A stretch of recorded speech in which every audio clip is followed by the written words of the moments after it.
Happy Saturday, everyone. What is going on? Welcome back. It's your Saturday Wingy. We are here with kind of a big one. We had an eventful news day yesterday right before Smackdown broke. It is time, it's that time of year for WWE's annual spring cleaning firings, and we had a bunch of them. So that's going to be our top story on today's podcast. We're going to discuss these releases, what the future of some of these release talents might have in store, and how I feel about them in general, because this is nothing new. This is something that we've grown accustomed to year by year, year after year. WWE always has big batches of releases. Some batches of releases can be more, I guess, disappointing than others, and then some can kind of be right in line with what we're used to. But regardless of where the releases fall, it feels like whenever there are releases that are very common, especially in WWE, wrestling Twitter acts like it's the first time they've ever experienced this before. Like they've never seen releases before. Everybody losing their mind, being a little bit over dramatic about it. We'll talk about all of the releases, and including one update on Shotzi, which apparently she is also gone from the company, although it looks like her contract won't be renewed. So we'll talk about the talent cuts. We'll also talk about the WWE office cuts. We've got another big-ass, bold face, crazy lie out of the mouth of the Hulkster as he was on TMZ discussing his new Real American Wrestling project with Eric Bischoff. We'll talk all about that. We'll talk a little bit about Mercedes Moné. We've got some information on Jeff Cobb, or an update on Jeff Cobb, I should say. We're going to talk about Stone Cold's interview on Ariel Helwani this week. We've got some news on some upcoming shows for WWE and AEW. WWE heading back to Perth for Crown Jewel in October. Looks like we got a Saudi show coming up in June, and AEW has announced a residency at the 2300 Arena in Philly for later on in the summer as well. We're also going to briefly talk about last night's SmackDown, which sucked. God, these 3-hour SmackDowns need to come to an end quick, because this was about as lackluster of a show as you can get. We're not going to spend much time on last night's SmackDown at all, but we are going to talk about it. AEW Dynamite this past Wednesday was a little better. Not a great show, but not a bad show. And we've got some information on Joe and Moxley's upcoming title match in a couple of weeks, and we now have the finals of the Owen Hart men's and women's tournaments set for Double or Nothing, and we have a lot of all-in speculation, which is also coming up in a couple of months. Other than that, we'll probably run through what we have now for the Backlash card. We had one additional match added last night involving the U.S. title, and we'll talk a little bit about Double or Nothing, and anything else you guys might want to discuss in the chat, just bring it up, and we will get into it today. Hope you guys are having a great one. Happy weekend to you. First of three straight days, if I can fucking talk, of streaming here on the channel. Right now, we're doing the podcast. Tomorrow, we're going to be back. I don't have a thumbnail to post on the screen. I forgot to put one up, but the link is up for tomorrow's classic watch-along. We're going to watch Backlash 2005. We've watched them all. There's no Backlashes left other than 06, 07, 08, so we've watched 99 now through 2004. Tomorrow will be 2005, and it's going to be falling almost exactly on the 20th anniversary of that show. So Backlash 2005 tomorrow. I remember very, very little about it, and it's going to be the only Backlash we're going to do because next week, 1 week from today, is Backlash 2025, which we will be here to watch along together and review 1 week from tonight. But tomorrow, Backlash 05, classic watch-alongs are back. Join us for that, and we'll be here on Monday night, either for a watch-along or a review. I haven't decided which one it's going to be yet. It depends on what they advertise for Monday Night Raw. So keep that in mind tomorrow. Backlash 2005 watch along right here. Let's go over to the chat real quick, say a couple of quick hellos, and then we're going to jump into these WWE releases. While we're doing the shout outs, do me a big favor if you don't mind smashing that thumbs up button. I would really appreciate it. I know most of you are already subscribed, but if you're not, please do that as well. Memberships are open, so are super chats, and we will answer all of them today. Let's see here. Nicola, good to see you. Zane G, Jay Lambo, Gilbert, Mike Rouse, the new one. 6 minutes, Greg, you're on. Oh, shit, I don't know what that reference is. 2 points to whoever understood that reference. This guy did not understand that. Let's see. Red Raven Rucker, Tatanani. We've got Amato. Good to see you, man. Glad you're in here this afternoon. Denny Down Bad. We've got Cody Ray 119, William Cullen, David Brown, Damian Drain, Steve Jacobson, Ajax Johnson, Garrett Osborne, Happy Paranormal Day, and Garden Meditation Day. No kidding. Well, I ain't got no garden, but I do have some like brown grass out in my front. Like, what if I sat in the brown grass and meditated? Does that count? Let me know.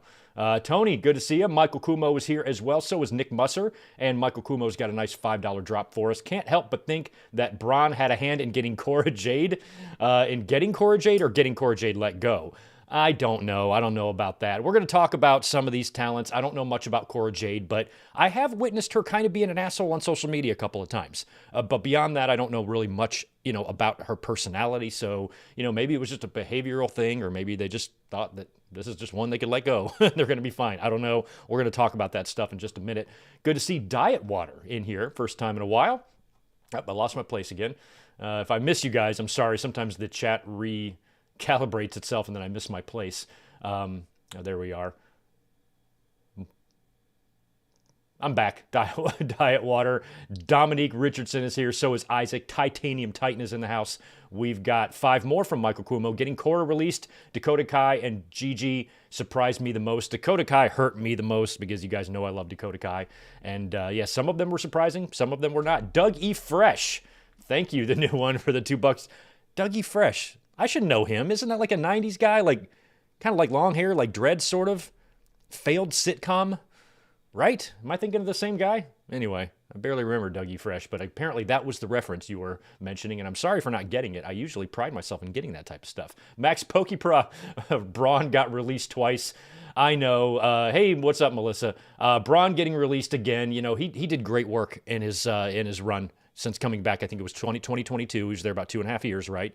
He played a big role in getting Jacob Fatu and Bronson Reed elevated, and his knees were being held together with duct tape, and he worked his ass off. I was never a big Braun Strowman fan. He blocked me because he was an asshole during the pandemic, and I let him know it.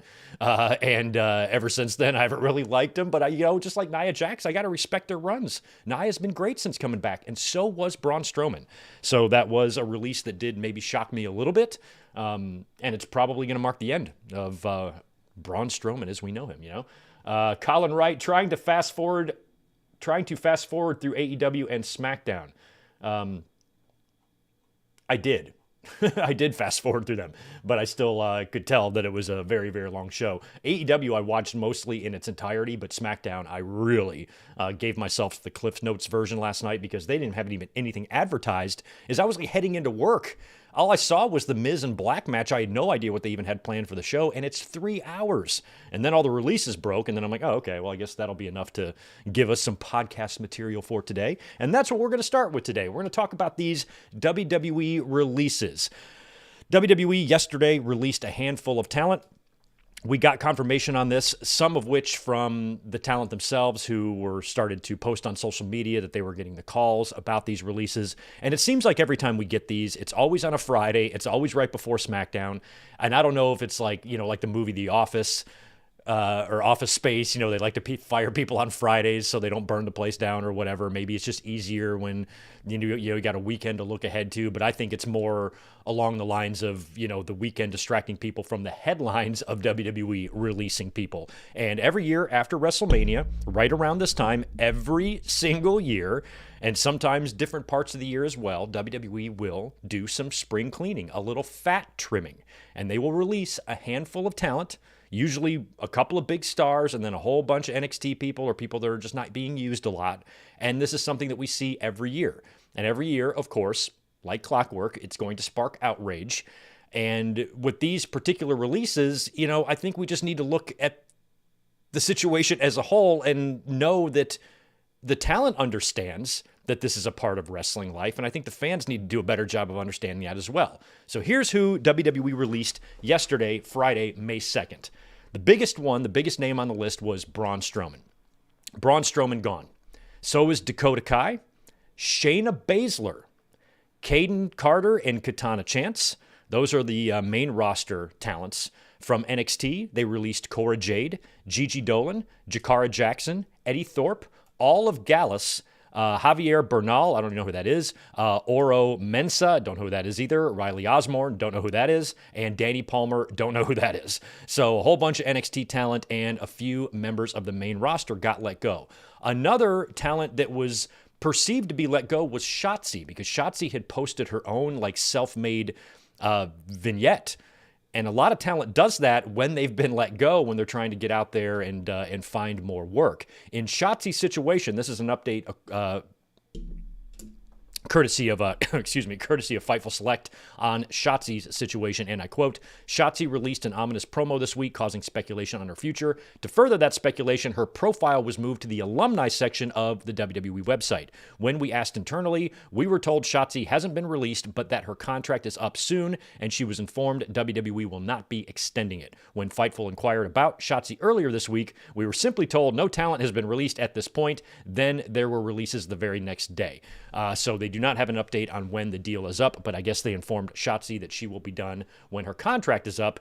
And, maybe it's one of those situations where, if her contract is up in 90 days, instead of releasing her and giving her a no-compete, they're just going to let her contract run out so she can still get paid. I don't know. Maybe they actually did her a favor. I'm not sure. If I was a wrestler, I don't know which one I would prefer, to let my contract run out or be let go and take the no compete. I guess it just depends on how the days add up and, what's best for you financially. Don't know. But Shotzi is gone as well. So let's take a look at some of these names. First one, obviously, Braun Strowman. That's the biggest one. And I'm not going to say I'm disappointed about that, because I get it. Whenever you do these big releases, a lot of times a top star is let go. We've seen Strowman. He's done a great job in this last 2.5 years since coming back. He really was not brought in to win any championships or be a big part of really anything. He was used to elevate guys, and he did. He did a great job of that. The Bronson Reed stuff was a whole lot of fun, and so was the Jacob Fatu stuff. And if it was up to me, I probably would keep Braun Strowman around a little bit longer. But he's not going to be able to go forever. Obviously, there's not going to be any more world championships, at least in WWE, in this guy's future. And like I said, his knees are a mess. He was really struggling out there. You could tell at times. And WWE probably just feels like they're done with him. Now, I know that sounds bad, but that's just business. That's just the nature of this, of what we do. And there's been plenty of times in the past, especially a few years back when WWE released like 200 people or whatever it was, where some releases can really be head-scratching. Some releases can really be frustrating or infuriating.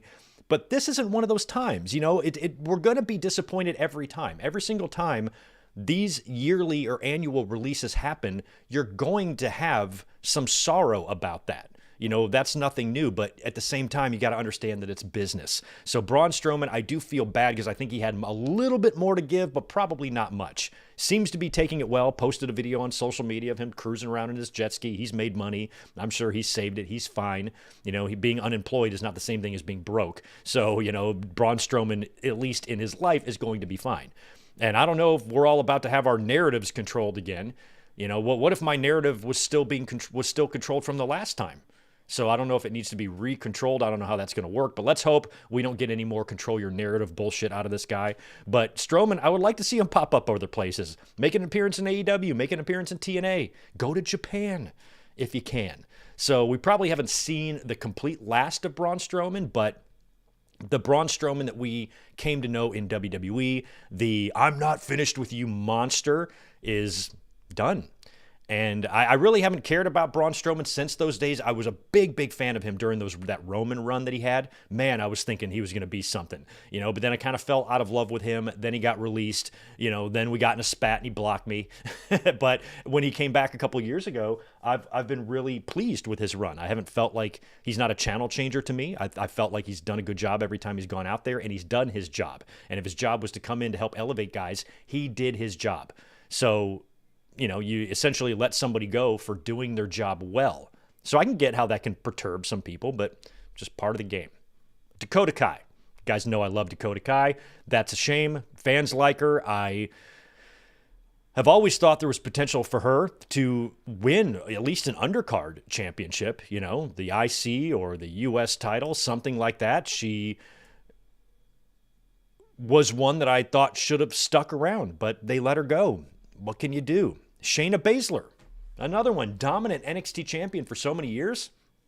On the main roster, since debuting there, but over 5 years ago now, or whatever it's been, has been largely a disappointment. She's had a couple of moments of, relevancy when she was teaming with Ronda and doing some things. But overall, I feel like Shayna never even came close to living up to what her NXT persona accomplished.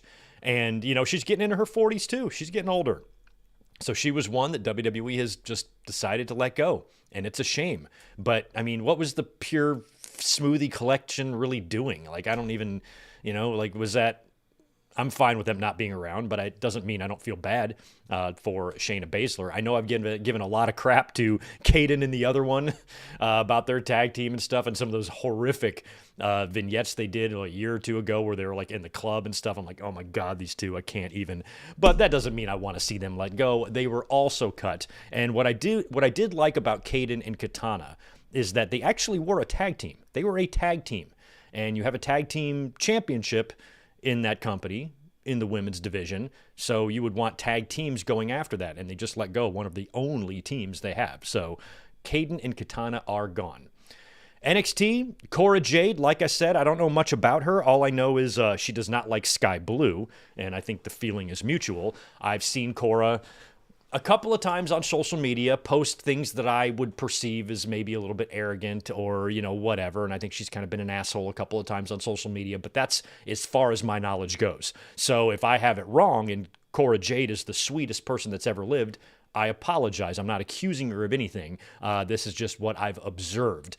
And she also made a tweet, something about Darby Allin that I don't think really went over well with the company. So without making any broad just assumptions, just trying to take a guess, maybe it was just like a behavioral thing with Cora Jade, to where they just didn't want to deal with her. She used to date Braun Breaker, but I really don't think the relationship should really factor into whether or not somebody's let go or not. I think Braun has moved on. Cora Jade's probably got a new man, I would assume. And letting her go was a little bit of a surprise because I did think she was kind of a big part of NXT. She was doing stuff there. I know that, right? And I know she had an injury, but came back from that correct, and I thought was a pretty big part of NXT. So I don't really know what the decision-making process there was in deciding to let her go, but Cora Jade is gone. Gigi Dolan is another one. She's been there several years now. I always liked her. She was in a War Games match. She did really well. She made a name for herself, like on the Indies, as Priscilla Kelly. She'll obviously be going back to that.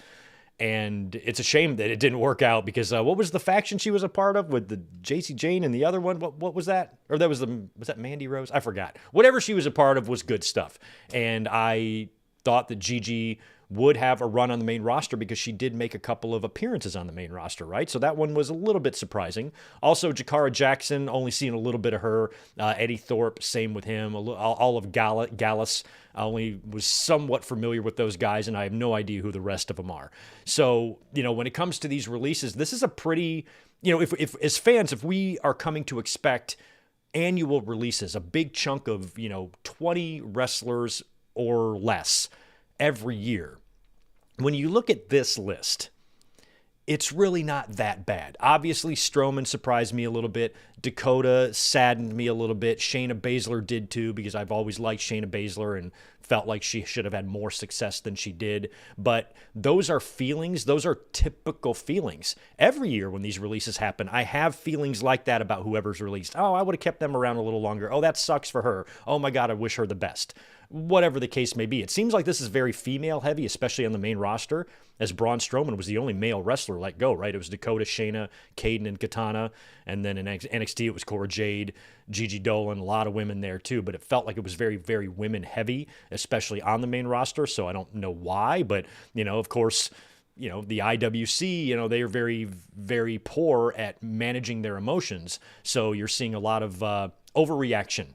A lot of over-dramatic responses, which I just kind of roll my eyes at because this is a part of wrestling. All of the affected talent understands this. And it's not productive to be over-dramatic about it and make these wild posts or post these screaming YouTube videos. It's not about you and how angry you are about it. It's not about you. And I feel like everybody online is just making it about how angry can I be. And I've noticed that the younger audience, they're just saying some shit now. My God, the level of which they are, I don't want to say ignorant. They're just naive, and you're getting these outlandish, outrageous responses. This is the worst batch of releases in WWE history. Are you 5? Because only somebody who's 5 years old would think that. Only someone with a 5-year span of reference would think that, because there's been plenty of worse batches of releases, especially right when the COVID stuff was going on. And they were releasing people like crazy. And prior to that, there would still be releases all the time that I felt were far worse than this. Everybody is just so about living in the moment, freaking out. Fuck TKO, all this stuff. They're just ruining this company. I'm no TKO fan. I think it's obnoxious to have $40,000 wrestling seats. I'm with you on all that. But it does not matter if TKO is in charge or Vince McMahon is in charge. Every year, this is something that we've come to expect. This is something WWE does to keep their rosters even. There's probably an internal number of wrestlers they want to keep on their roster, including developmental. Football teams have this, baseball teams have this. If you have a roster, you can't just keep hiring people, because then you'll have 10,000 fucking people on your roster. People have to be let go. You're running these tryout camps and stuff. You're signing more people, so people have to make room. That's just the way this is, so it's funny. Well, TKO's got all this money. So what do you want them to do? Just keep them around for no reason? If they're not going to use any of these people, what you're saying is TKO should just pay them to sit on their ass. That's not fair to them either. So I think fans are just over dramatic. They want to make it about them. They want to make it about how mad they are when it has nothing to fucking do with them at all. Be mad. Be sad for these people. Feel bad. I wish everybody, including Braun Strowman, I wish all of this talent nothing but the best. I hope they continue to thrive and flourish and find work. This is why having healthy wrestling competition is important. It's good to know there are options out there. I mean, TNA has a working agreement with WWE. Some of these released talents are probably going to wind up over there, which is going to basically put them back in bed with WWE anyway. And some of them, hopefully not all of them, I think Tony Khan needs to exercise some restraint here a little bit. There's nobody here I think you need to rush to sign. Obviously, it would be cool to bring Shayna Baszler, I think, into the women's division, as well as Dakota Kai. And maybe Strowman can come in and do something fun. But in terms of rushing to sign these guys, I don't know. I wouldn't really worry about any of these names, really, if I was Tony Khan. In terms of like rushing over there, obviously in the future, something is able to be worked out or someone becomes available, whatever it is, bring them in. But if I'm Tony Khan, I'm looking at this crop and I'm not rushing really to call any of them, so maybe we'll see some of them turn up. Maybe we won't. Another thing I'm seeing a lot online, which I just think is pointless, is a lot of, well, why not this person? Why did so-and-so? I've been seeing Nikita Lyons' name come up. And don't get me wrong, I don't like her at all. I think she's fucking useless. But I'm not sitting here screaming that she should have been released instead, because I think that's silly. And that you see a lot of that. Everybody's just constantly pointing out other names of people who should have been released instead. And I just have to ask, how is that productive? How is that productive in any way? Doesn't make any sense. I mean, nothing we can do about this. This is WWE's internal decisions. This is what they do. This is part of business. And if we wasted our time being outraged every single time this happened, all we would do is be outraged. And this happens every time, every year. It's always, what about that person? How come they didn't get released and all that? I'm like, fuck, I don't know. It's not really up for you to understand that, or me. This is the way it is. This is the news we got. This is what we're reporting. These people were released. I'm not too worried about why Nikita Lyons still has a job or anybody else. Well, how come they didn't release Logan Paul? Is that a real question? Because I saw it come up a lot. I'm like, are you really saying that? Are you really wondering why WWE would keep Logan Paul but not Katana Chance? I can't believe you're even saying that, but whatever. Wrestling fans in general, very, very overdramatic. And of course, this situation was no exception. And everybody online was acting like they had never in their lives seen releases before. This is the first time it's ever happened. I think people just need to learn how to just manage news. Get news, process it like a normal person, and try not to slobber on yourself. It's not hard for me to do that. Look, I'm talking right now. Do you see any slobber? None. Not one little drop of drool coming out. Just managing everything. It's all fine. This is all part of it. Everybody's going to be fine. And most of the talent, especially some of those top names, I would expect to see again. I absolutely would. I think Shayna Baszler's one that sticks out. Get a couple more years out of her while you can. Maybe get her into AEW and have her show up and join the Death Riders or something. I don't know. And of course, they're going to have no competes. I guess the main roster guys have got 90, and the NXT talent has 30. So we've already seen Cora Jade, or I forgot what her former name was, and Priscilla Kelly say, hey, see you in 30, see you in 29. So they're already counting down the days.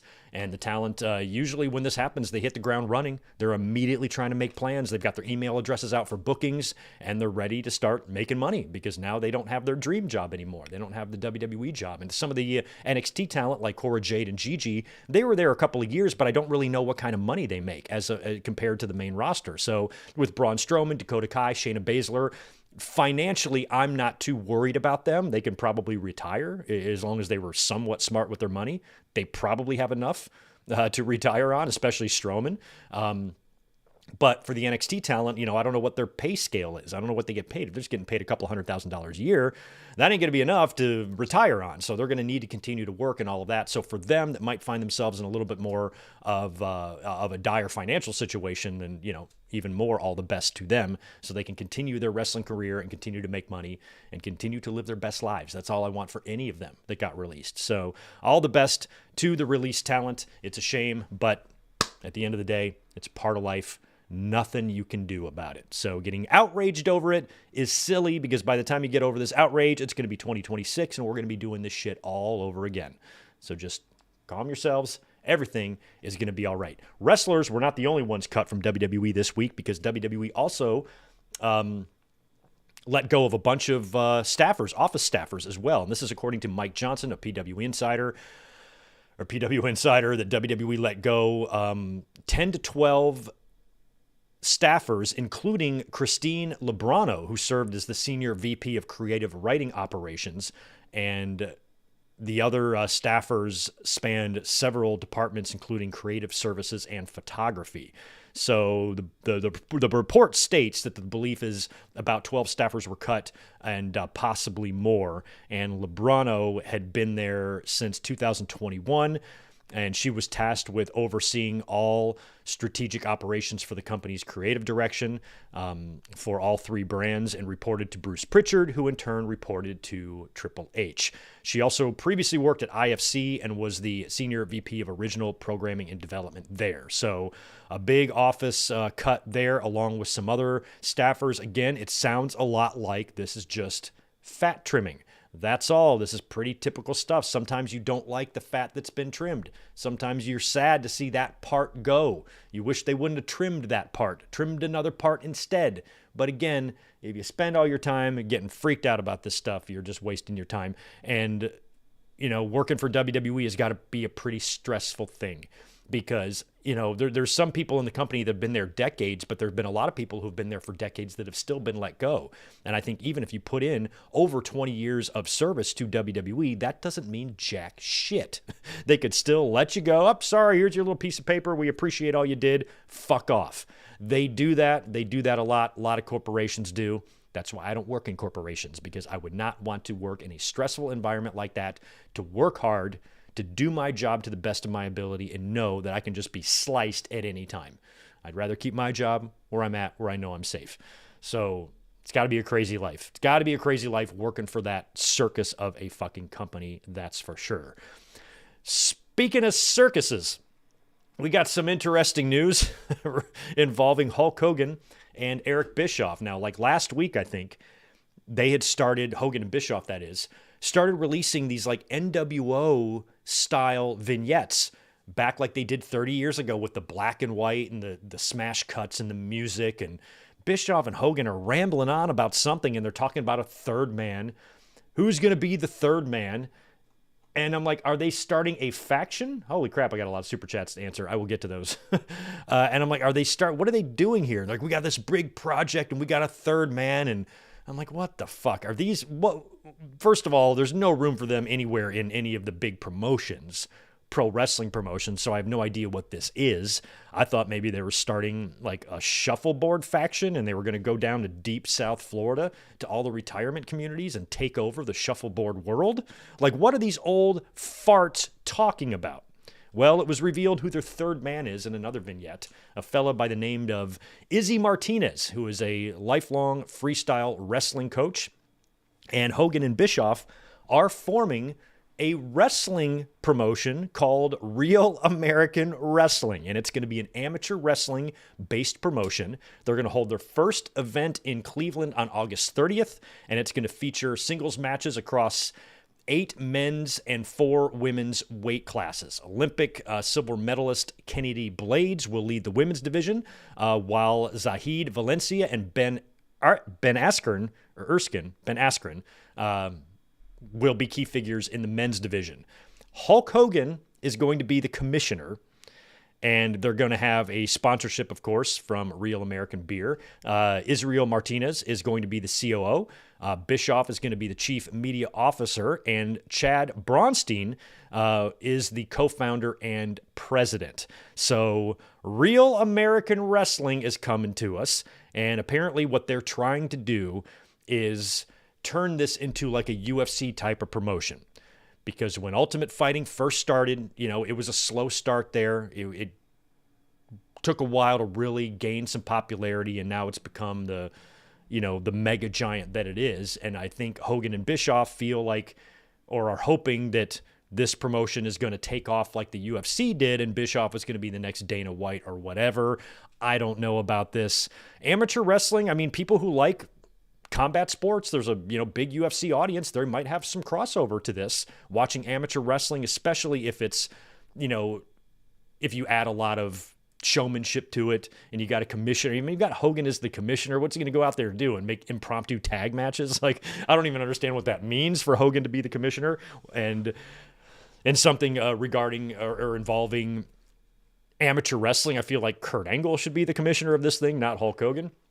So we will see. I have zero interest in this. I hate Hulk Hogan. I hate Eric Bischoff. They're both fucking douchebags. And putting Real American in the front of anything is a good way for me to not buy or watch your product. I do not give a single solitary gluten-free fuck about this Real American Wrestling nonsense. Hogan and Bischoff, I hope it's a colossal failure. Best of luck to both of you dickheads. Hogan did an interview this week with TMZ where he's talking about this stupid-ass wrestling league, and he tells yet another, let's just add it to the pile, lie number 145,000 of Hulk Hogan, where he's said this a couple of times. He reiterated this lie again on TMZ, claiming, and this is just things that Hogan always does, he starts remembering things and recalling the past, and he's recalling it poorly, and more than once, Hulk Hogan has made the claim that he was the first person to wrestle Brock Lesnar after his run in the UFC. Hogan has got 15 years of time missing from his life because he wrestled Brock Lesnar, in 2002 in Richmond. Brock rubbed Hogan's blood all over his chest. It's the only time I remember them in the ring together. Now they did share a ring in 2014. When there was a big Hulk Hogan appreciation night or something on Raw and Brock was in there. I remember that. But Hogan hasn't wrestled a match since, his TNA days, I guess. And Brock came back to the WWE after his UFC run in 2012, the night after WrestleMania 28. The first person he wrestled was John Cena at Extreme Rules in a match that was quite awesome, to be honest. But why does Hogan make these claims? Why does he say something that he knows is provably untrue? And I'm starting to think that he really thinks this shit, or he doesn't understand that you can be fact-checked in real time. In 1985, you might have been able to say something like this and nobody could check it out and see if it was true or not. But now you can instantly know whether or not that's a lie or not. And he just says shit. And he talks about he used to be hanging and banging or wrestling Kurt Angle when Kurt would roll his eyes in the back of his head and come at you like a shark, whatever that meant. And he also wrestled Benjamin Shelton as well. He also brought up Benjamin Shelton. Benjamin Shelton is another good wrestler. Now, Hogan, I think, did probably share a ring with Benjamin Shelton because He was in the ring around '03 when the world's greatest tag team. And who did Hogan and Edge beat for the titles? Was it Benjamin Shelton and Haas, or was that somebody else? But anyway, Hogan claims that he was the first person to face UFC. I got him first after the UFC. Oh my God, this guy. Claims that he wrestled Kurt Angle when Angle had the Undertaker rolling on his eyes in the back of his head gimmick. And also Benjamin Shelton was another good opponent of Hulk Hogan. So Hulk Hogan is a goddamn fool. And this idiot is now going to be the commissioner of a amateur wrestling league that's going to try to pattern itself like the UFC. I think Bischoff has even said he wants it to be like The Voice or something like that, like a reality type of show. So I don't know if it's going to be a situation where everybody's going to be judged or if you're just going to have matches and wins and losses and champions. I don't really know how any of this is going to work yet. Don't really care. So keep a lookout for Real American Amateur Wrestling led by Hulk Hogan and Eric Bischoff, the two most pathetic men I could even think of to run an amateur wrestling league. I hope one of those wrestlers gets mad at them and stretches them both. Here's something fun. WWE had temporarily abandoned the trademark for Edge. And the Edge trademark was apparently available for a short time. However, WWE filed to retrieve it on May 1st. I'm sure that's all going to work out fine. So any hope that Tony Khan might have had of grabbing that trademark so he can put Edge and Christian on his tag team title history lineage has evaporated. It's not going to happen. No big deal. But I did think that was some funny information. Jeff Cobb, we've got an update on him. He is still headed to WWE. This is according to Fightful Select. Despite playing coy about his future and teasing retirement, Fightful again confirmed that Cobb is headed to WWE. They've not been told if he will appear on Raw, SmackDown, or NXT, but he is headed to the company on what we're told was a, quote, good deal. So Cobb had recently had kind of a recent tag title run in New Japan, which was a little bit puzzling to folks.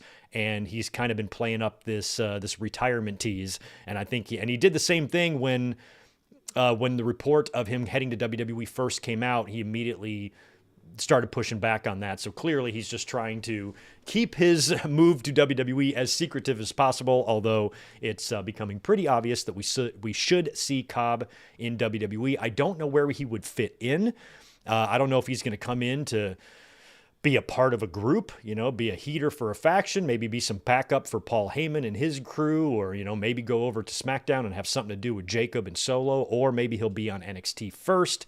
Don't really know, but Cobb is expected to show up in WWE at any time. I also want to talk about this. I guess there was some chatter going around about Mercedes Moné having creative control. Now, I didn't really even read into this because I thought it stemmed by just some, just fucking young fan talking out of his ass like they all do. I responded to another fan this week, clearly somebody who was young, who said that Rhea Ripley is reaching Hulk Hogan levels of politicking because she keeps getting matches and keeps winning. And it's like whenever a wrestler starts winning a lot, like clockwork, the very first direction the programmed minds of the fans go is they must be calling their own shots, they must have creative control, they must not be they must be refusing to put people over. And it's just like we're dealing with children. I have to understand that I'm old, they're young, kids just say shit. If I was 17 and on Twitter, I'd say some stupid ass shit too. Everybody would be cooking. Somebody posted yesterday the clip of Aleister Black in the Miz's match from last night, a little 15-second clip of how Aleister was cooking, and it was the most boring exchange you would ever see between two wrestlers, and the entire crowd was silent. So what was he cooking with? What's cooking? What about that was cooking to you? I think these fans just like to hold these words and then just use them when they don't apply. The way Ron Burgundy uses "when in Rome," it just doesn't apply. Doesn't apply. What do you mean cooking? What the fuck are you talking about? So now Mercedes, of course, she's got all the belts, and the fans can't process anything other than, it must be some evil intentions or ulterior motives, or she's calling her shots and she's holding people back and she's stepping on throats. They are so desperate to want these things to be true that they just make it true. They want Mercedes to be a problem backstage. They want that. It's not the case. We haven't heard any real evidence of that at all. But that's what the fans want to be true. So what they want to be true and what is true is always going to be two separate things.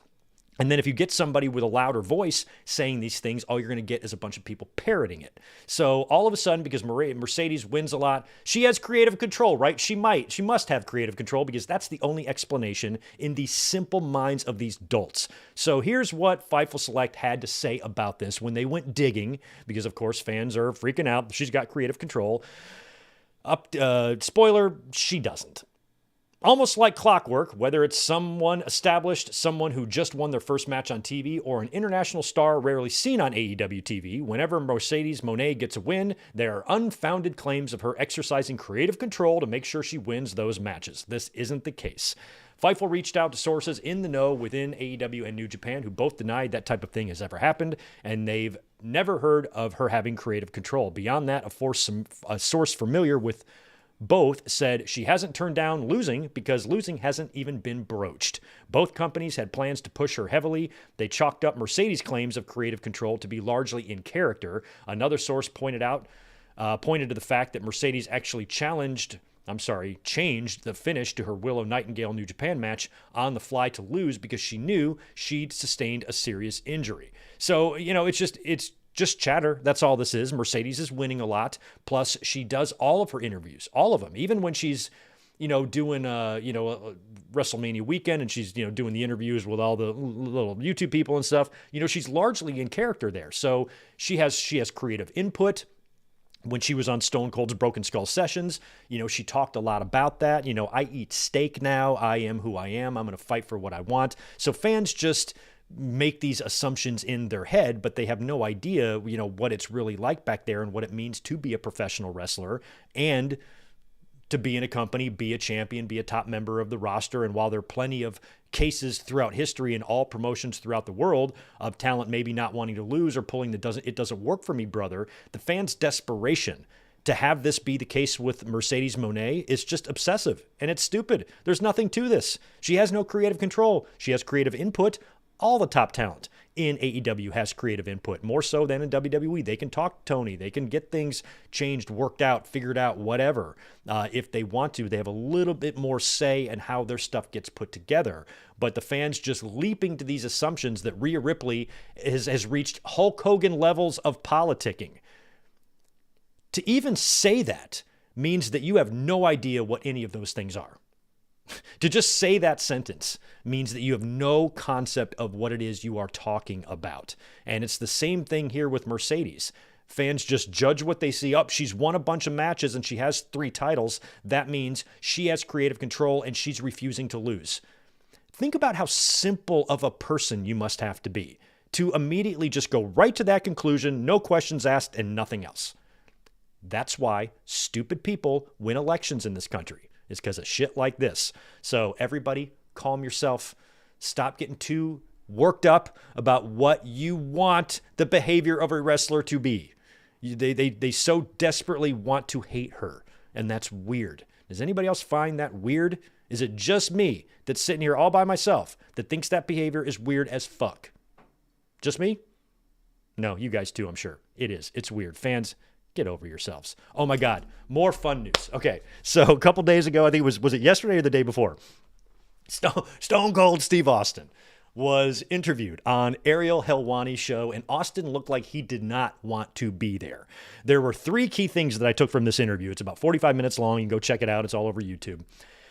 The first one is this revelation. I guess Logan Paul mentioned this, but Ariel Helwani asked Austin about the $1 million offer he got from Logan Paul to dress up in the Prime bottle. I don't know if this is going to be for one of Logan Paul's matches or at WrestleMania or where this was. Apparently, Logan mentioned this on his podcast, but if you think I'm ever going to listen to Logan Paul's podcast, you're out of your damn mind.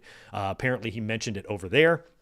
So Helwani brought it up to Austin, and he legit seemed a little bit annoyed about it. Like if you watch, like Austin, number one, just did not seem like he wanted to be there. Like when he's doing his Instagram videos with his solid ass cat and his 4-wheeler outside, he's got all this energy. He sat there like he had just woke up, or he was going on 45 hours with no sleep or something like that. He was just sitting there like very subdued and just talking, no energy in his voice. Just get this fucking interview over with was the demeanor that I was gathering from Austin. And when he was asked about that $1 million offer to be in the Prime bottle, he's like, well, I kind of was thinking that was kind of private business, but since you brought it up, and he tried to be as diplomatic as possible, saying like, I respect Logan Paul and what he's doing, and very, very good. He's working his ass off, but I really don't know about his product, and I just really felt like it wasn't a good fit for Stone Cold, and I'm just like, it's okay to say it, Austin. You can say this bullshit is beneath me. This moron contacted me, Stone Cold Steve Austin, one of the biggest stars that's ever existed in this world. And you offer me $1 million, which for Austin that's like somebody offering me $1,000. I'm like, okay, an extra $1,000 would be nice, but I don't need it, So Austin's like, okay, $1 million to dress up like in a fucking costume and be a lackey of yours. That's not in line with what Stone Cold Steve Austin would ever do. And he basically put it that way. And he tried to be like, he complimented Logan Paul twice, but you could tell he did not like that Logan let that out. And I think Austin should have been a little bit even more adamant about it. Like, fuck no, I would never do that. He was very, very nice about it, even though you could tell it annoyed him to be asked, And then he was also, this was great. Ariel brought up the ATV accident at WrestleMania. And he's like, what happened there? You like went right in and just drove into the fan or whatever. And Austin was like, yeah, basically it's just a different, I think he said it's a different throttle system than what he's used to. And he's, I'm pretty handy out of four-wheeler, but just a different throttle system. And he just kept saying that. And then he ran into her and he goes, you want to go out there and give the best show possible. And I felt a little bad about it. I felt a little bit embarrassed, but everybody's okay. And of course, Nick Khan rushed over there right away. A lot of people feel like that lady took a flop. Maybe she did. But whatever the case is, it doesn't look like anything major is coming out of that. No lawsuits, nothing like that. But Austin did say he felt bad. He felt embarrassed. He said it wasn't the greatest day at the office for him. And then Helwani asked him what he thought. This is the best part. He said, what did you think about, because it's been dominating conversation over the past couple of weeks, what did you think about the finish of Cody and John Cena at WrestleMania? And Austin goes, I didn't see it. I went home. And Helwani goes, you went home? Why? He goes, why did you do that? He goes, just to beat the crowd. And I haven't watched it back either. So Austin has no idea. Austin was out there on the ATV right before the main event.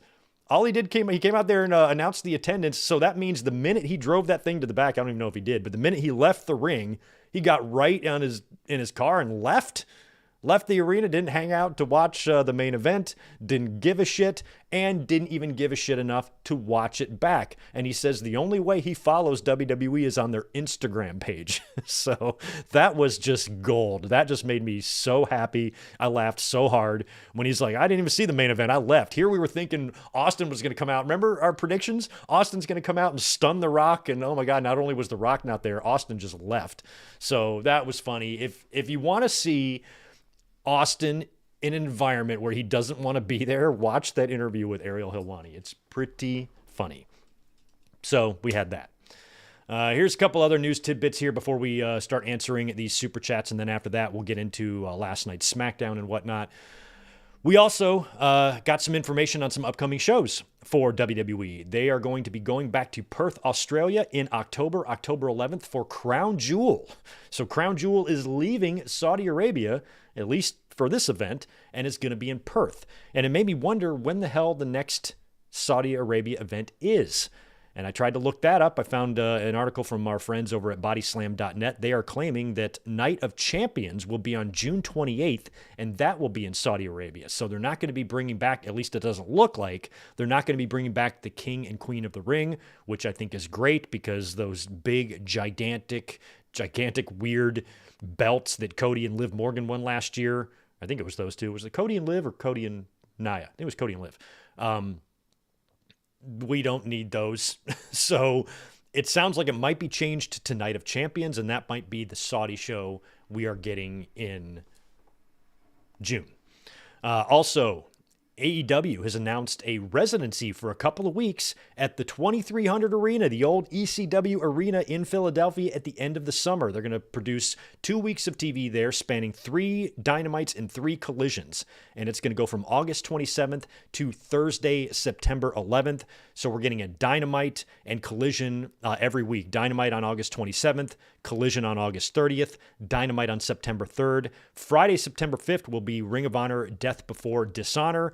Saturday, September 6th, my birthday, will be AEW Collision. Wednesday, September 10th, AEW Dynamite. And then Thursday, September 11th, a special taping of AEW Collision. And I believe that following weekend is All Out, right?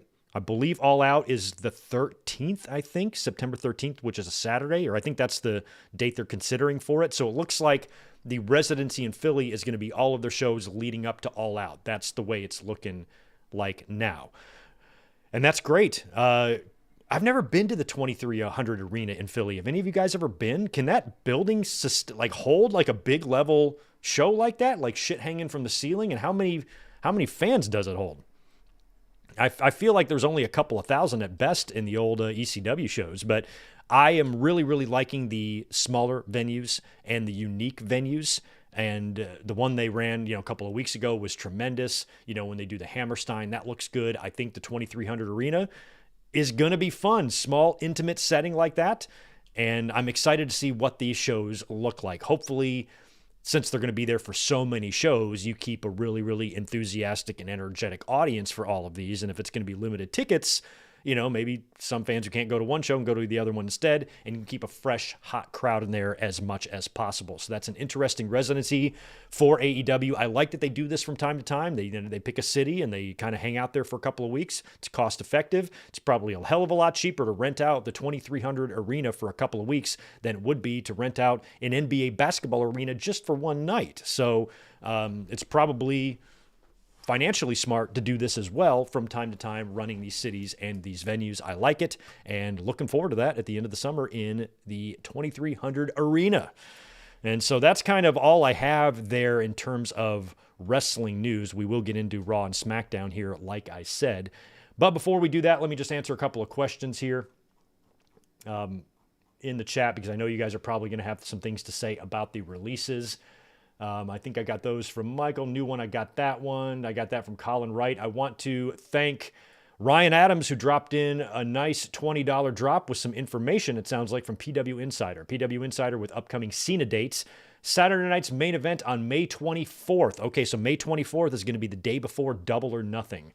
I will probably not be here for that, but I will be here for Double or Nothing on the 25th. So we're probably going to be missing the SNME on May 24th, most likely. SmackDown, May 30th for Cena. He'll be June 6th, or SmackDown, May 30th, June 6th, June 13th, and the 20th. June 7th, Money in the Bank. July 18th, SmackDown, SummerSlam, and Clash in Paris in August.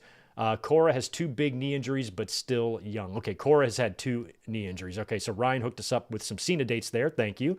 Zane G, thank you for the 10. What's up, Greg? I just got discharged from the hospital. All is well, just recovering. It sucked that I had to spend my birthday in the hospital this past Wednesday. That sucks, Zane. I'm so sorry to hear that. I'm glad that you're out.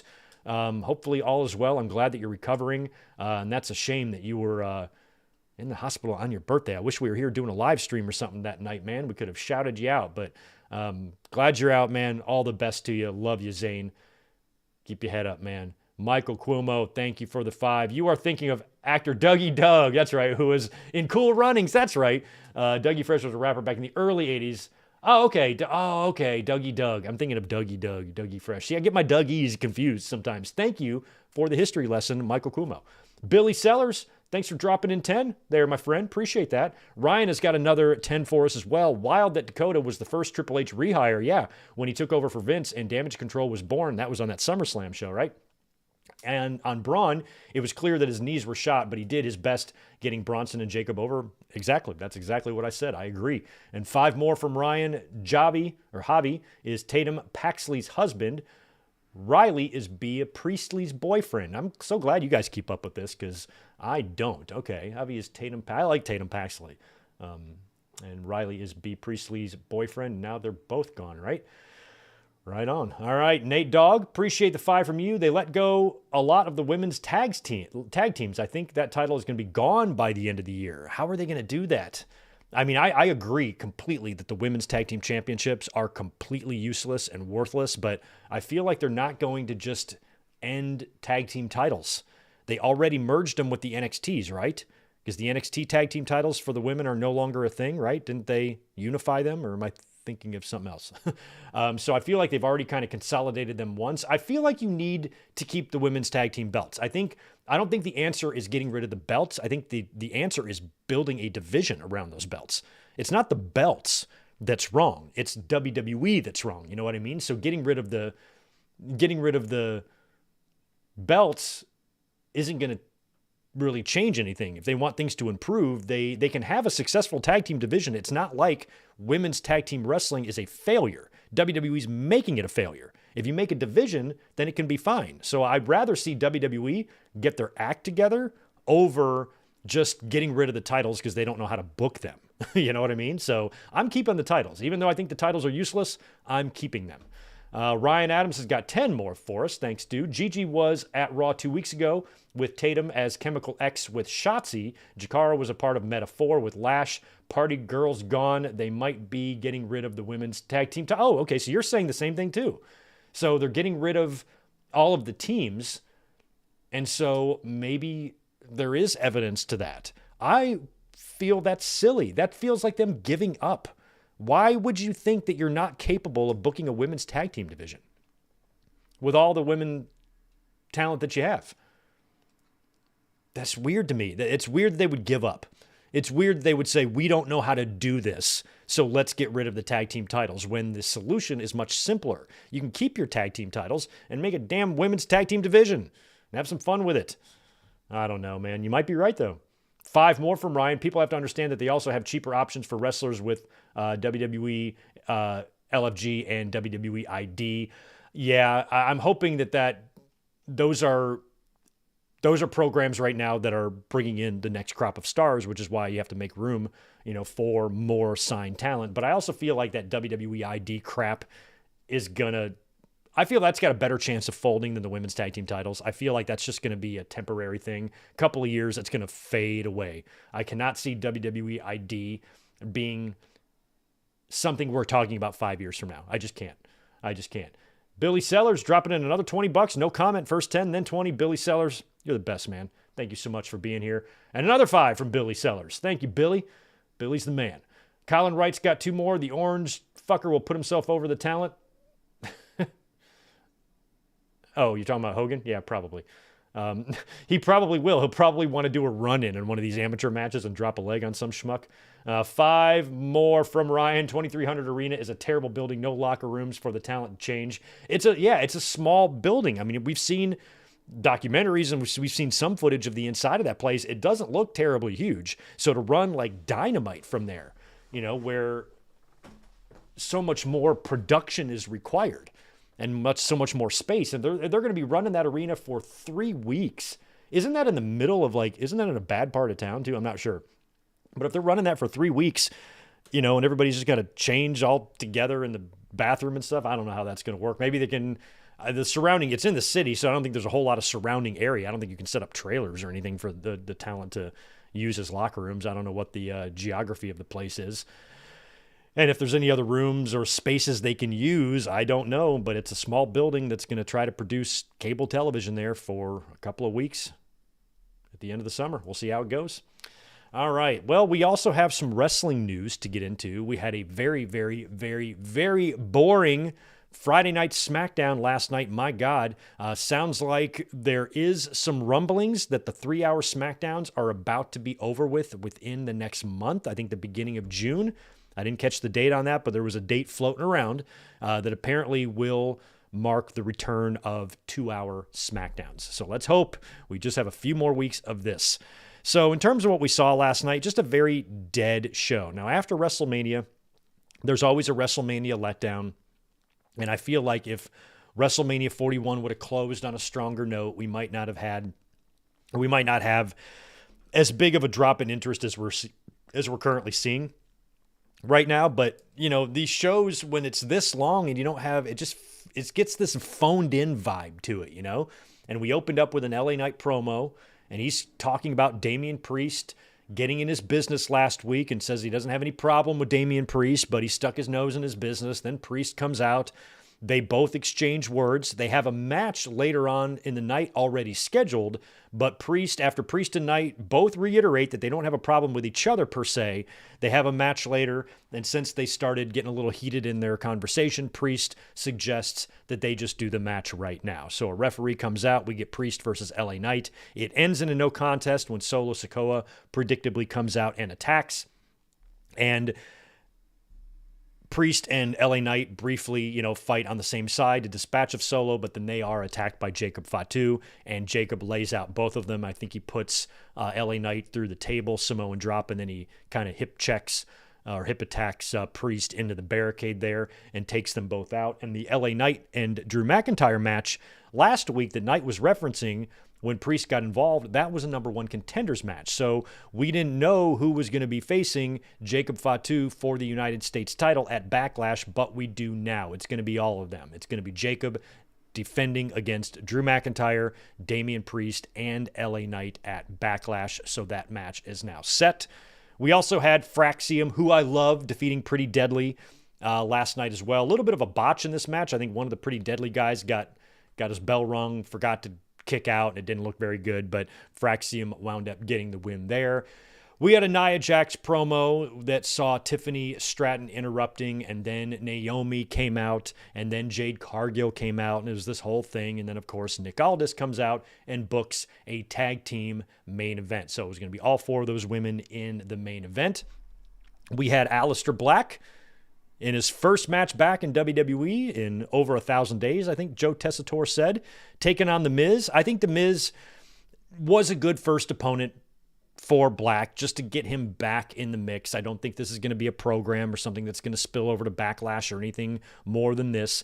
This was just a match for Black to have and to win. And he did. He beat Miz, hit him with the Black Mass. Not a particularly great match. We got to see a couple of the Aleister Black moves, but I'm ready for Black to be involved in an actual program here. This was just to kind of welcome him back. First match back, beat The Miz. It was fine. But for that fan that posted that he was cooking and posted 15 minutes of the most boring wrestling you would ever find, I'm not sure what's going on with the fans. They're either very, very high or very, very easily impressed. One or the other is going on there. Right after Aleister Black beat The Miz, his wife, the brand new United States champion, was out there, Zelina Vega, to defend against Piper Niven. This was set up in some bonkers-ass backstage segment earlier on. And there was a clip going, I didn't see this when I was watching SmackDown back. I saw this today, or I saw this last night on social media. But Zelina was in the ring wearing the belt, and she starts doing the little Sasha dance. And not that Sasha invented that little hip swivel thing. I'm not saying that. But you can see Zelina, as she's doing it, realizing it in mid-dance, what she's doing. And then she kind of just smiles and shakes her head like, I was just totally doing the Sasha dance there. And when she did that, I'm like, you know what? You did look a lot like her. They're both very close to the same size. And for her to do the Mercedes dance there, you know what I would do if I was WWE? I would repackage Zelina Vega as Sasha Banks. Why not? They own the name. They own the music. She's already got the little dance. They should bring her back as Sasha Banks. Why not? They did it with Isaac Yankem. You telling me that Isaac Yankem's not as good as Zelina Vega? Or Zelina's not as good as Isaac Yankem? So just for funsies, bring back Sasha Banks, but it's Zelina Vega repackaged as the new Sasha Banks or the fake Sasha Banks, and just do it for fun. Do it for fun. I would love it. And then when that doesn't work out, repackage Zelina Vega again as the presumed dead sister of Sister Abigail. There you go. I think I'm onto something here. Anyway, Zelina Vega faced Piper Niven. She got the win when Chelsea Green, who is like kind of in mourning after losing her title, she's really playing that up, being very dramatic about it. She jumps up on the apron, gets knocked off, allowing Zelina to roll up the much larger Piper for the win. And now Zelina is a champion who is on a winning streak, which is just wild to say out loud. Rey Fenix defeated Santos Escobar. Santos was giving him shit backstage for losing at Mania, and Phoenix disposed of him, and I think Andrade was out there to kind of calm Santos down later, so I don't know what this is all going to lead to, but, a lot of these Latino wrestlers are currently interacting with each other on SmackDown. So we'll see if anything comes of that. Not sure yet. And then in the main event, it was Jade Cargill and Tiffany Stratton taking on Nia Jax and Naomi. I am loving this new Naomi character, this new look, and her entrance. I was never a fan of the glow, the feel of the glow. I never felt the glow. And it's kind of cool to see her come out there to kind of like a metal theme. She's coming out like a hard rock or like a metal theme song. And I like that. It's different, and it really, really suits her with her energy, and her focus and the caution gear and her new just outlook on everything. I'm really loving this Naomi, and she is my numero uno pick to win the Women's Money in the Bank match this year. I think she absolutely has to. She is the pick for me. She lost at WrestleMania. That surprised me because she recently turned heel, and I felt like, well, if she loses, what do you do with her? Will she be dead in the water? No. There's a briefcase waiting for her. The Jade loss didn't mean jack shit because she's going to be walking away with the title, not Jade. We did see the baby faces, I guess, get the win here. Tiffany Stratton and Jade Cargill got the win when Jade Cargill powerbombed Nia Jax. Nia was going for the Annihilator. Jade got behind her, hit her with a powerbomb, and pinned her for the win. And it was announced next week.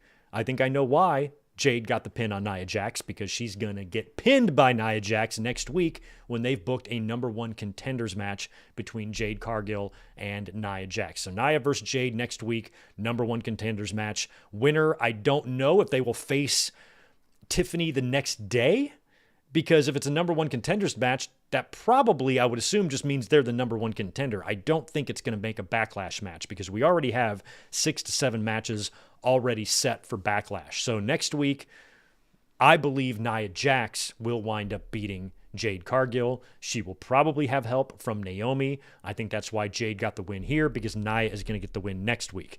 So Nia will probably be the number one contender, and I don't know when that match with Tiffany is supposed to take place, but I would doubt if it was at Backlash.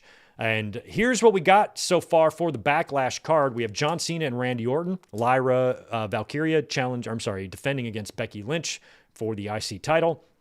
Jacob Fatu defending his U.S. title against LA Knight, Damian Priest, and Drew McIntyre in a fatal four-way.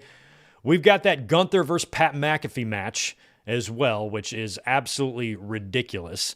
And also, we're going to probably have, this is not announced, those first four were the ones announced on WWE's website, but clearly they're setting up Jey Uso and Logan Paul as well. If that match is going to happen at Backlash, we get that announcement on Monday. There's no other time to do it than Monday. If they don't announce it on Monday, then that means they're saving Jey and Logan for after Backlash, which means we get a whole nother month or plus more of build with those guys, and I don't want that. So I'm hoping that Jey and Logan is just happening at Backlash. Also, Seth Rollins and Sami Zayn, I'm guessing we're going to get at Backlash as well, even though that has not been announced. And maybe we get AJ Styles versus Dominic Mysterio. I feel like AJ and Dom, they set that up last Monday on Raw, a future Intercontinental Championship match, but I don't know if that's going to happen at Backlash. I feel like that could happen on TV, and it probably will. Otherwise, you're going to load up the Backlash card with too many matches, and if you take off the AJ and Dom match, you still have 6. So that's usually about the limit of what Triple H likes for these types of shows. I still don't have too much of an opinion about Pat McAfee and Gunther. A lot of fans are really mad about it. This is so stupid, and yeah, I guess I agree, but I'm okay with it in the sense that you got to give Jey a little bit of time to breathe with his run. And, if Gunther just immediately comes right after him, I feel like Jey would have to beat him again, because the plan wouldn't be for Gunther to win the title back that fast. So they have to do something with Gunther to kill time. And what I'm thinking and wondering if they might be doing is having just this match with McAfee to give Gunther something to do until we get to the draft. Now, we've heard no news, right? I have not seen any, unless you guys have. We have not had no news about an upcoming WWE draft, but I think a lot of fans are under the assumption that we're going to have to see one soon, because we still have some out-of-whack rosters here, and I think there could be an evening out process that could happen to really help things along a little bit. and get everything set for the rest of 2025. So if we are going to get a draft, they might move Gunther over to SmackDown, which means him and Jay, aren't going to have any more battles. So maybe it's just a time-killing thing there. My only issue, I don't care about it too much because, I didn't care when Lawler faced Taz. Now, granted, Lawler was a wrestler, and Pat McAfee's only been in the ring a couple of times. But that whole thing with Lawler and Taz, I was in the building for that at SummerSlam. That year for that match. JR picked up the glass jar of candy and smashed it on Taz's head. So I feel like it's going to be a finish like that. Or maybe Michael Cole tries to get involved. But I don't think it's going to result in a Pat McAfee win. It's going to result in a Pat McAfee loss and a Gunther win. My only hope is that it's not too competitive. Obviously, McAfee's not a punk. McAfee's an athlete. He's a tough guy.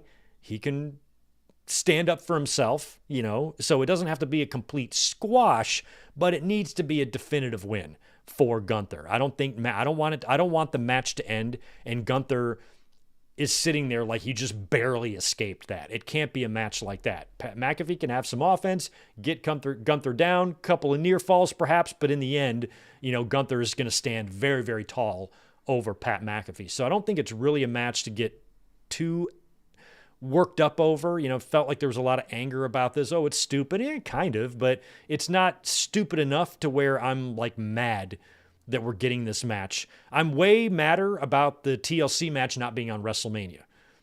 I would have much rather had that match in the place of New Day and War Raiders than worrying about another match being in place of Gunther and McAfee. You know what I mean? There's a chance this actually could be entertaining. So I'm not going to shit on it. Fans don't like McAfee very much. He has a lot of negative feedback from the audience. They don't like him on commentary. It feels like college football season is still a ways away. So we're going to be dealing with McAfee for a little bit longer. I don't think this match with Gunther is designed to be a TV write-off for him. At least I don't think.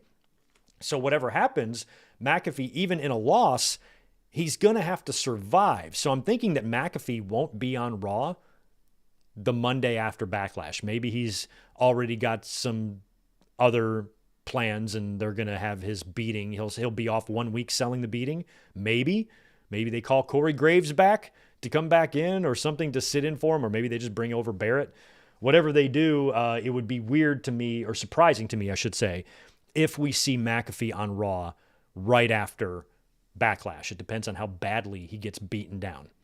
We'll find out. This week, I wanted to answer one question here. Where did I see it? Garrett Osborne preferred the Glow, but that's because I liked Barry Gordy's The Last Dragon, which celebrates its 40-year anniversary this year. Okay, Barry Gordy's The Last Dragon. I don't even know what that is. But yeah, I never really liked the Glow. I was just never into it. I like this a lot better. This Naomi has really captured my attention. I think she's great, and I really, really hope she has gold by the time we get to SummerSlam. I think Naomi, if she wins that briefcase, should cash it in immediately. I mean, maybe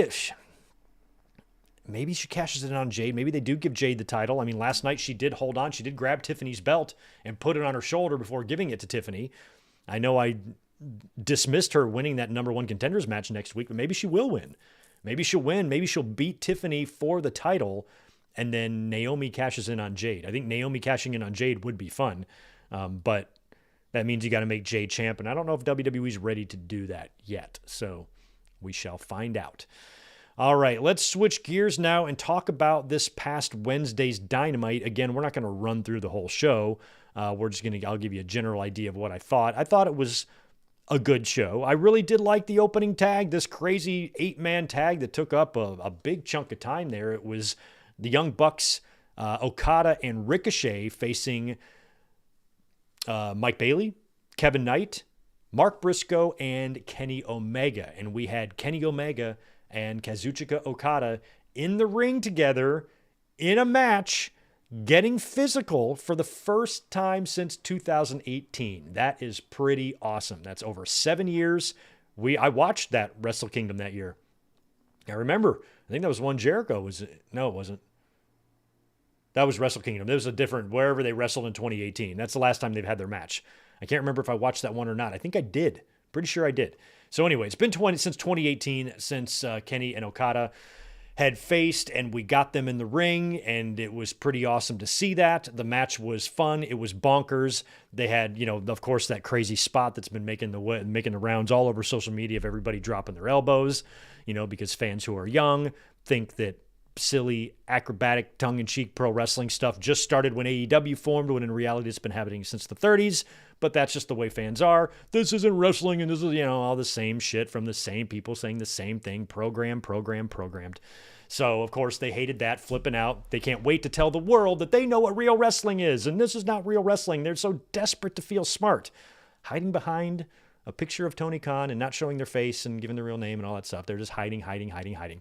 So it's just that. And I was like, I saw that spot of everybody like missing the elbow drops, and it made me chuckle. I don't understand how anybody can watch that and be mad. Like, what's wrong with you? Why don't you have friends? Who doesn't love you? Why would you watch that, and why would it make you angry? Why is anger your first instinct? And there was so much of that. My God, that clip was posted everywhere. And I'm like, I'm thinking, people's elbow, 5-knuckle shuffle. How is that any less dumb than that? What is with wrestling fans pearl clutching these weird ass beliefs? Nothing in pro wrestling, even the most fundamental moves that are used frequently in every single match, are terribly unrealistic. Very, very unrealistic. Everything is unrealistic. 98% of what you see in pro wrestling is unrealistic. And to cherry pick things and say, that's just a little bit too unrealistic for me? That's stupid. It's all pro wrestling. It's all for fun. And when you take it too seriously, you rob yourself of that fun. So if you spent a full day being mad about elbow drop spots in wrestling, I'm begging you, get laid. But the heels won. Rainmaker to Mark Briscoe for the win. Really, really fun match. I do like that AEW, when people say AEW books matches for their core niche audience, this is the type of matches they're talking about. The AEW sickos like these matches. I like them. I don't maybe like them as much as the sickos do or the freakazoids do, but I like them, and they certainly don't upset me. And getting Okada and Kenny in the ring for the first time in 7 years was quite nice. And obviously we're heading towards All In for what is hoped to be a big unification match between those two guys. So I saw nothing in that 8-man tag that would anger me. I'm a happy guy. Why would I be mad? I'll tell you what, though, I was a little bit scratching my head why they would follow up an 8-man tag with a 6-man tag, because after that it was the Ops. They took on Miles Hawkins, Rhett Titus, and a returning Nick Camarado, who's back from, I think, hip surgery, some kind of hip surgery, and he looked as big and hairy as ever. Of course, this wasn't much of a match. The Ops got the win. And after the match, the Death Riders attacked. Samoa Joe got his hands on Jon Moxley and started choking him out in the aisleway, but then Claudio hit a neutralizer on Shibata on a chair, which looked sick, and then Joe storms the ring to run off the rest of the Death Riders. He gets on the mic and he screams at Moxley, and he talks about their match in just a couple of weeks at Beach Break, which is now going to be a steel cage match. So Mox and Joe in a cage, and I don't know if that, either way, Moxley, I feel like, has to survive this match. So if it's a steel cage match, I feel like the cage is put there to play a role in that finish. Obviously, the point of that steel cage is to keep the Death Riders out, but I think that cage is also going to play a role in the finish as well. And one idea that I do have, we mentioned this last week because I think one of you brought it up in the chat. Could we possibly see Hook come back as a heel? Whenever wrestling is presented with these situations, sometimes it's a good opportunity to maybe turn somebody heel. And Hook, there's by no fault of his own, he puked in the ring a couple of weeks ago. They had to take him out because they had that scheduled big trios match where they were planning a title change. So it's not like they could just scrap the match. They had to go through with the match, and so they replaced Hook with Powerhouse Hobbs, which now makes the Ops look a hell of a lot more intimidating, replacing Hook with Hobbs. If you placed Hook with Nick Wayne, that would be one thing, but taking Hook out, and Hook is the size of one of Powerhouse Hobbs' legs, and you put Hobbs there in his place. Taz has brought Hook up on commentary a couple of times. Do you think? I mean, how would Hook work as a heel? He's going to have to, he can't be a solo heel. He would have to join someone. So we would have to join like either the Callis family or maybe the Death Riders. So you need to figure out a way for Moxley to survive against Joe. Could Hook show up?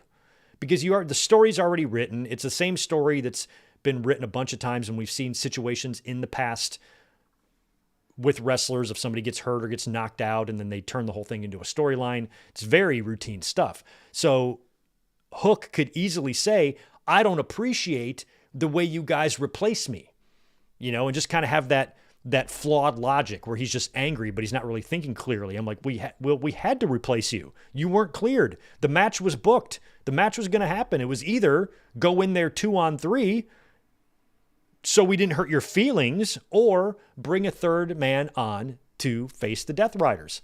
And we picked Hobbs, and we're the champions now.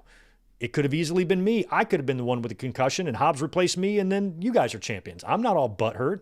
What gives, Hook? So maybe Hook interferes, helps Jon Moxley beat Samoa Joe, and Hook joins the Death Riders.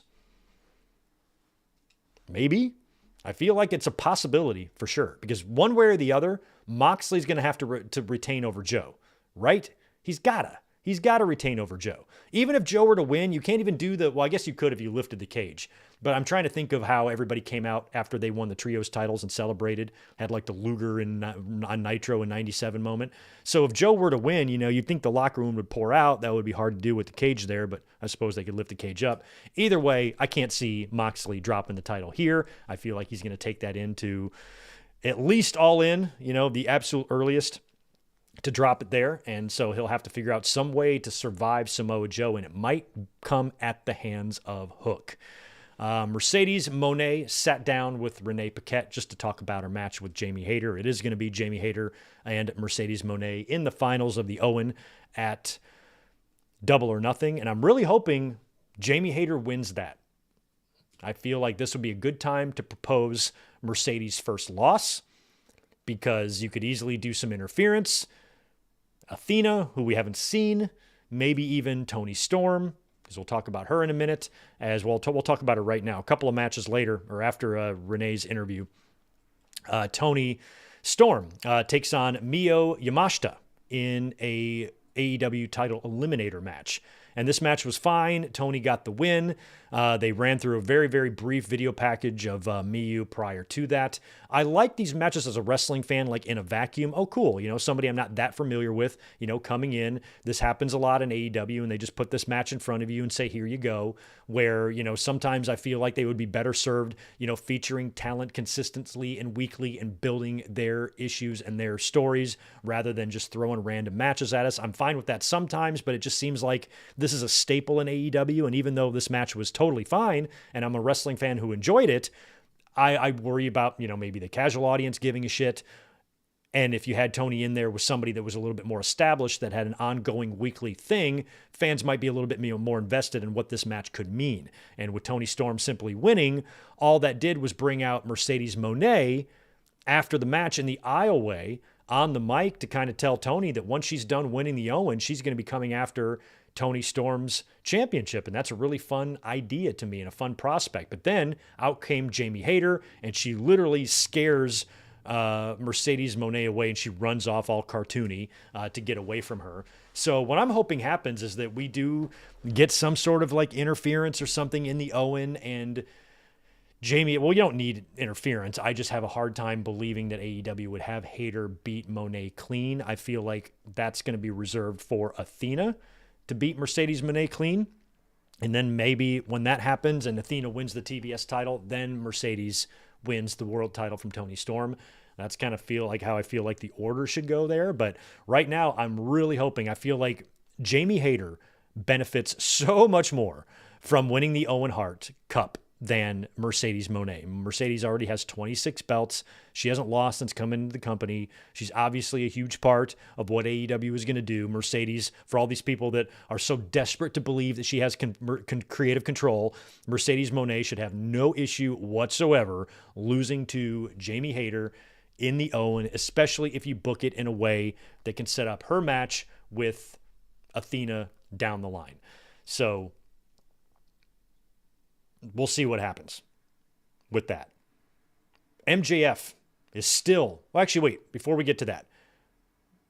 No, let's talk about MJF. We'll backtrack in a second. Yeah, we'll talk about MJF first. So MJF is still trying to convince Bob to let him into the Hurt Syndicate. MVP and now Benjamin Shelton, as Hulk Hogan calls him, are both given the thumbs up.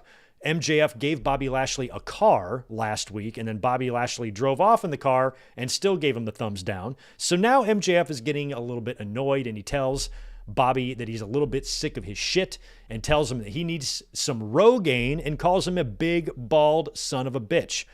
I don't know what it is with people telling us bald people, calling us baldy like it's an insult. Do you have any idea how much I fucking love not having hair? And I can attest, I can believe that Bob feels the same way. Me and Bob, Greg and Bob, we feel the same way. We love our bald heads. We love them. Love them. So whenever you call me baldy, all I'm going to say is thanks. So MJF called Bobby Lashley a big, bald son of a bitch. Then Lashley grabs MJF by the neck and is about to just pop his head off with his bare hands, holds him in the corner and says, "We hurt people. You want to impress me? Then hurt someone."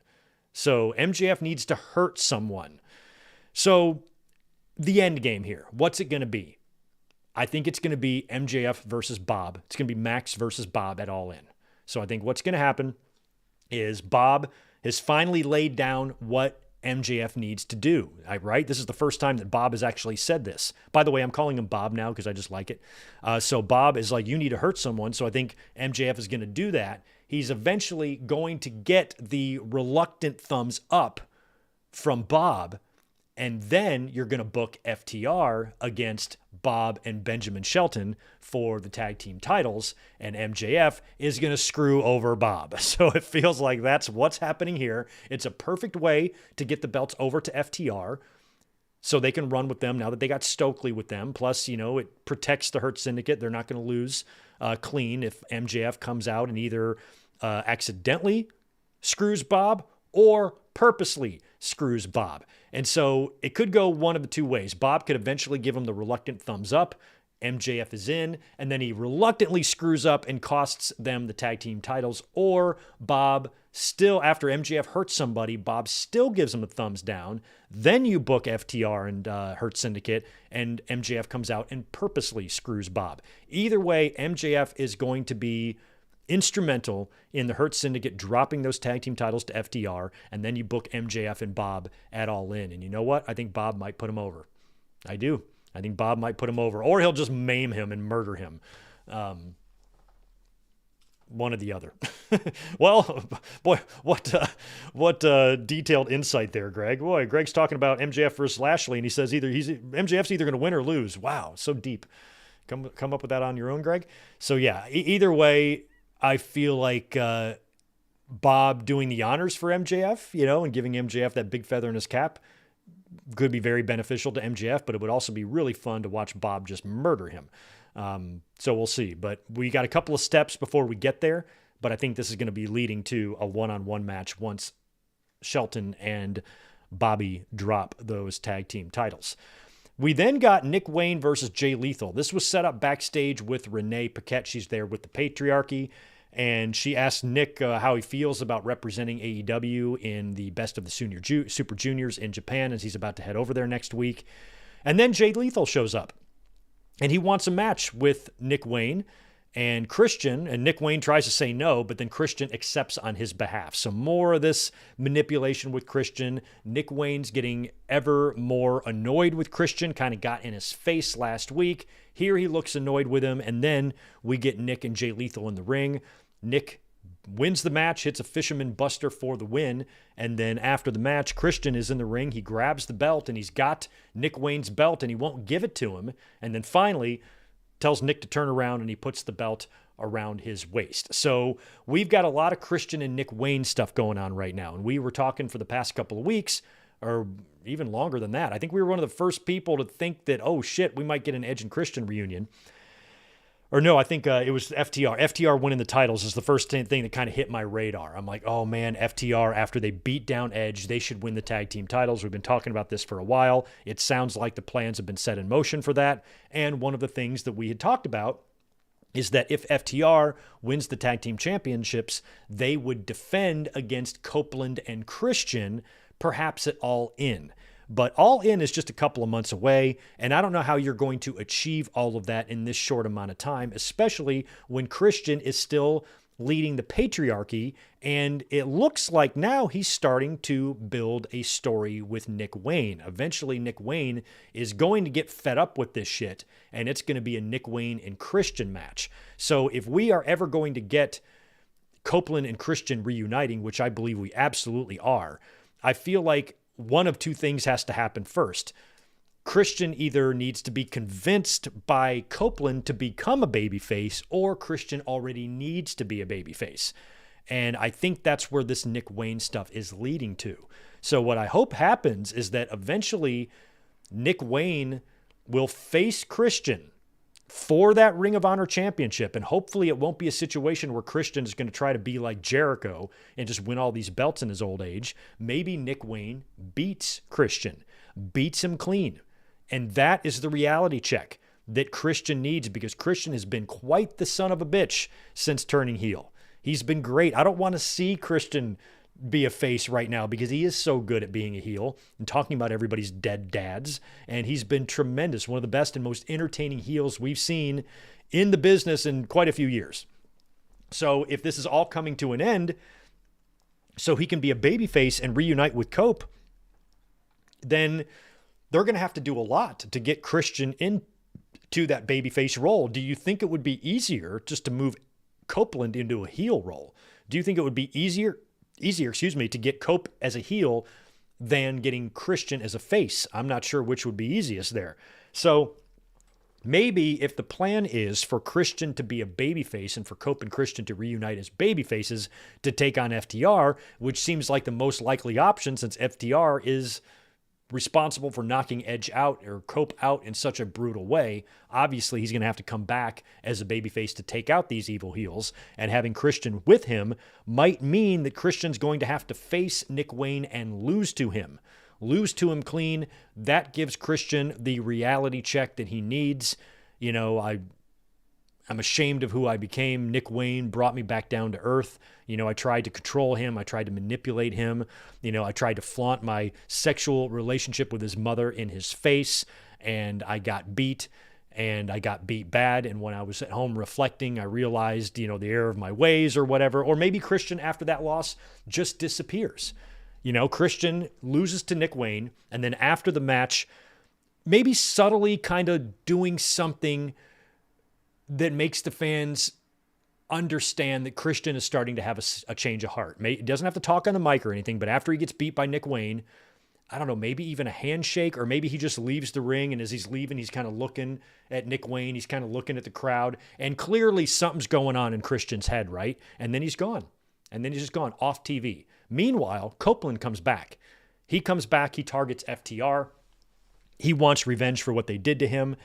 And maybe he shows up in one of their segments or one of their matches to attack him. They then turn the tables on him because it's a numbers game, 2-on-1. They get a hold of Edge, and they're about to put him out of wrestling for good. Spike, pile drive him, concerto, whatever they're going to do to him, it's going to do in Copeland forever. He will never wrestle again after they execute this move on him. And that's where you bring out Christian. Christian runs, makes the save. This big moment with Christian and Copeland in the ring. Did you really save me? And Christian's like, I couldn't let it happen, man. I couldn't let it happen. You know, and we haven't seen Christian in many weeks after he lost to Nick Wayne. Now he's suddenly back saving Copeland's life. So any worry that Christian might be playing him here, you know, should evaporate since Christian literally saved him. If Christian, you know, had an evil plan to do something to Copeland, then he would have just allowed that move to happen. So Christian coming out, literally saving Copeland's life, and they kind of have like the Sami Zayn and Kevin Owens moment, you know, there where they finally just come together and just really, okay, get over here, and they just hug, you know, and the crowd fucking loves it, and they're reunited, and then they go after FTR for the tag team titles. That's what I think is going to happen. I just don't think any of that is going to be able to be accomplished in time to do that at All In. So Cope and Christian winning the tag team titles might be an All Out or Wrestle Dream type of thing. It might take that long to get to that match. So we had things kind of booked happening much faster than that, but it sounds like Christian has got to finish up whatever he's going to be doing with Nick Wayne and possibly the entire patriarchy before we can even get and start talking about Cope and Christian reuniting. So we'll see how all of that shakes out, but looks like that's going to be the direction they're going, and that kind of makes me happy. Best match of the week across all brands easily was the main event of Dynamite by a fucking mile. Hangman Page defeating Kyle Fletcher in the Owen Hart Cup semifinals. This was one amazing main event. Enjoyed every damn second of this. I am a big fan of Kyle Fletcher. Lately, Chris Van Vliet's Wrestler 7 thing, that little top 7 list. Number 1 is who made you fall in love with wrestling. Number 2 is who you currently like. Number 3 is something else. And I put down Kyle Fletcher as my most recent favorite wrestler across all brands right now. I really love Kyle Fletcher, and this match only increased his stock even in a loss. It was kind of somewhat predictable because I think going with Fletcher and Ospreay in the finals would be silly. Why would you do that again? And if you did, it feels like it would be incredibly predictable which way it was going to go. So Hangman getting the win here is the way I felt like it needed to go, and I'm glad that they really took us on a dramatic ride to get there, finally with Hangman hitting that final buckshot lariat on Kyle Fletcher to get the win, and the crowd just standing ovation. Awesome main event. These are the type of matches that make me like AEW. Like, I like that we get these type of main events. We had Takeshita and Ospreay a couple of weeks ago. I don't think that was the main event, but we could just get these bangers, on Dynamite pretty regularly, especially when it comes to these tournament matches. And this main event that we got this week was, to me, epitomized what I find attractive about AEW sometimes, is the fact that we get matches like that. There are some things about AEW that I find unattractive, but this is one of the things that I find very, very attractive about them, and I love getting main events like that. So Hangman Page has now advanced. He will face Will Ospreay in the finals of the Owen Cup tournament at Double or Nothing. The winner of this will then go into All In to challenge Jon Moxley and hopefully end the long run of Moxley holding the AEW briefcase. So Hangman and Ospreay, who do you got? Who do you got in that? I feel like it's a 50-50. Either way, either guy going into All In and beating Moxley, I would be fine with. I would love it if it was Hangman. Hangman, I feel like, might make more sense because he would have a much more, I guess, maybe a better feud with Moxley. Ospreay, I don't know. Ospreay's great on the mic and everything, but Hangman is just so nuts. You need somebody just evil and nuts and willing to burn your fucking house down. You need someone like that, I feel like, to pry that title away from Jon Moxley. But at the same time, we've been watching Hangman Page growing ever so closer to Swerve Strickland. And since the Bucks were a big part in Strickland not winning the championship, I feel like it's something there's got to be going on. Plus, we got Anarchy in the arena, possibly Blood and Guts. So I feel like Swerve and Hangman might be temporarily aligned to either take on the Bucks in a tag team match or be on the same side in Anarchy in the arena or Blood and Guts. And if that's going to happen, maybe Ospreay is the better guy to win there because Hangman's going to be out for blood against the Bucks and whatnot. But if he won the Owen, then he's got that future match against Moxley anyway, and Moxley's probably going to be involved in a lot of these matches too. So right now, I'm not sure. I feel like it could go either way, but I might be leaning towards Will Ospreay to beat Hangman Page. And again, I don't know if that's going to be like a clean win. I have no idea what they're going to do. But whoever wins between Hangman and Ospreay, I really hope that that's it. I really hope that that's the person that beats Jon Moxley. Because if it's not, that means they are, in fact, waiting for either. That only leaves two people.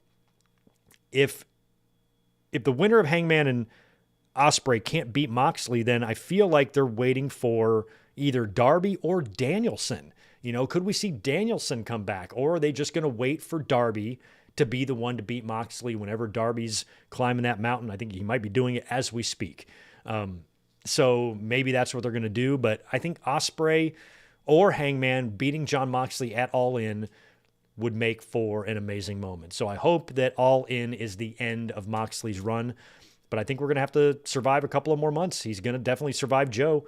And I think All In will be the setting for him dropping the belt. But pretty good Dynamite this week, and that main event really is what made that show great. Otherwise, if it just had like a lackluster main event or a poor main event, it wouldn't have been a good show. But that main event really, really helped. My God. Ratings-wise, I think they stayed about the same there. 600 some odd thousand. So they're maintaining their ratings, and none of that includes the max numbers. And is today the Kentucky Derby? Huh. Sovereignty wins the 151st Kentucky Derby. Right on. My sister was conceived at the Kentucky Derby. Fun fact about the Morgans. Right on. All right, well, that concludes my notes. So we will go over here to the chat, see what else you guys have to say, and then I will probably be getting out of here because I have to head to work, and then I got a few days off after that. So you'll be getting a lot of me here in the next couple of days. Remember, tomorrow we're going to be here to watch Backlash 2005, and we will be here on Monday night either watching or reviewing Raw. I have not decided yet. Let's get back to the chat here, knock out some more of these and answer some questions, and then I will be getting up out of here. Ryan, thanks for the 2. I do love that R-Truth still loves Cena. At some point, we got to get that beat down. We got to get that R-Truth beat down. It's got to come. Zane, thanks for 20 from you, my friend. Let's say, hypothetically, Cena loses the title to Orton. Would it be a waste having Cena losing the title soon after Mania or having Cena win the title somewhere down the line for the 18th time? I mentioned that last week. I said something like, not thinking along the lines of giving Cena his 18th, but thinking along the lines of giving Orton his 15th. You got a chance here if you just did a quick hot potato job, have Randy Orton beat Cena, but then have Cena beat him for the title back as soon as possible to continue his quest to retire with this thing. And now you've added another title to Cena and to Randy Orton. And I'd be open to that.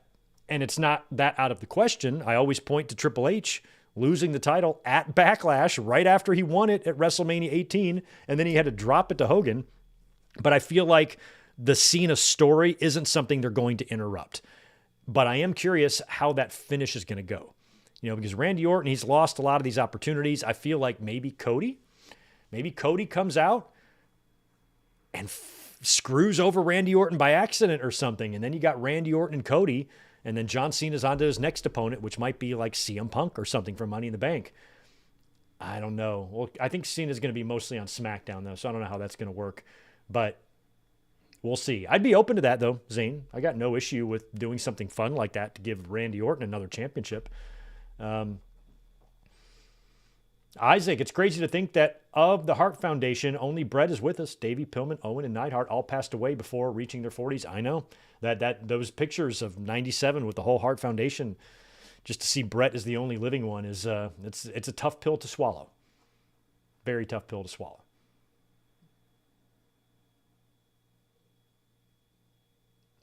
Gilbert, yeah, good point. When Sheamus got pushed in 09, everybody attributed it to being Triple H's workout buddy. Fans will just make up their own ideas in their head and then just go with them as their fact. That's what fans do. That's what they do.